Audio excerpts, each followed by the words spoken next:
آج جو ہم اس ہندوستان کے اندر آزادانہ سانس لے رہے ہیں اور ہم ہر 15 اگست کو آزادی کا جشن مناتے ہیں، اس آزادی میں سب سے بڑا کردار اور اس ملک میں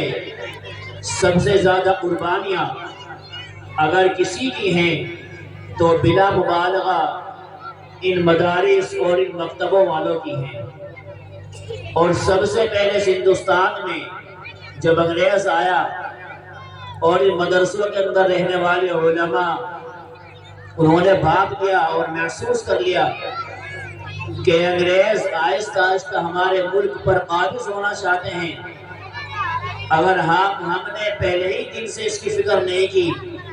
تو پھر وہ وقت دور نہیں کہ ہم غلامی کے ساتھ اس ملک کے اندر زندگی گزاریں گے۔ بالآخر ایسا ہی ہوا اور انگریز رفتہ رفتہ اس ملک پر قابض ہو گیا۔ اس ملک کی باغڈور اپنے ہاتھ میں لی، اس ملک کا اقتدار اپنے ہاتھ میں لیا، اور جو ایک طاقت اس ملک کے اندر بنی ہوئی تھی، جو ایک سنجیدگی کا ماحول، ایک امن کا ماحول اس ملک کے اندر بنا ہوا تھا، جو ایک ہندو مسلم بھائی چارہ اس ملک کے اندر برسوں سے چلا ہوا رہا تھا، اس کے اندر تفریق پیدا کی اور آپس میں یہاں کے ہندو مسلموں کو لڑایا اور حکومت کرتا رہا۔ لیکن آخرکار ہمارے علماء نے مستقل قربانیاں دی تو ان کے قربانیوں کے نتیجے میں ہمارے ملک آزاد ہوا۔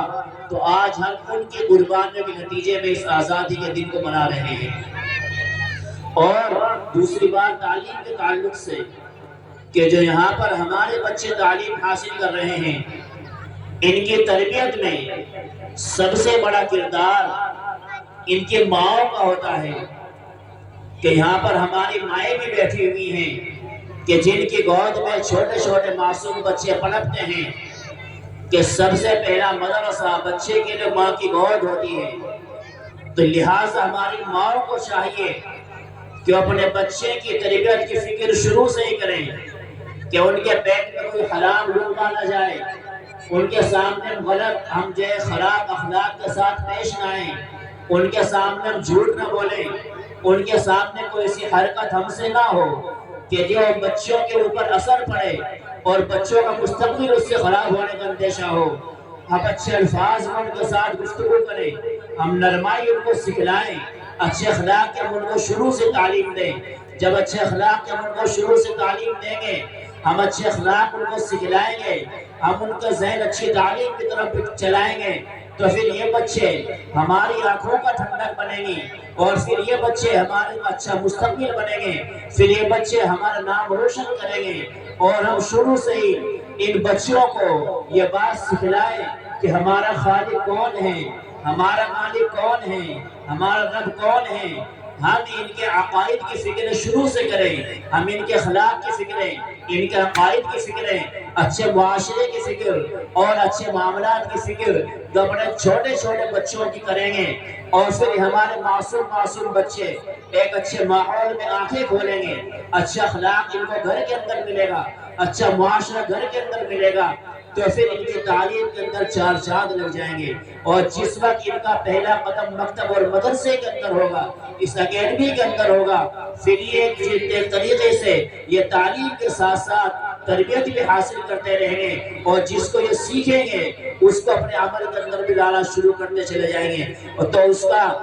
ہمیں ایک عملی نمونہ، ایک عملی شکل ہمیں الحمدللہ اس اکیڈمی کے اندر دیکھنے کے اندر بھی اس اکیڈمی میں دیکھنے کو ملی ہے کہ بچے تعلیم کے ساتھ ساتھ تربیت بھی حاصل کر رہے ہیں، اچھا سلیقہ بھی سیکھ رہے ہیں، اچھے اخلاق بھی سیکھ رہے ہیں، اور باضابطہ ایک مستقل وقت، جیسا امام لقمان صاحب نے بھی فرمایا ہے کہ مستقل وقت 2-2.5 گھنٹے کا اس کے لیے متعین ہے کہ جس سے بچوں کو اچھے اخلاق سکھلائے جاتے ہیں، حضور صلی اللہ علیہ وسلم کی تعلیمات سے ان کو روشناس کرایا جاتا ہے، عملی نمونہ ان کے سامنے پیش کرنے کی کوشش کی جاتی ہے تاکہ شروع سے ہی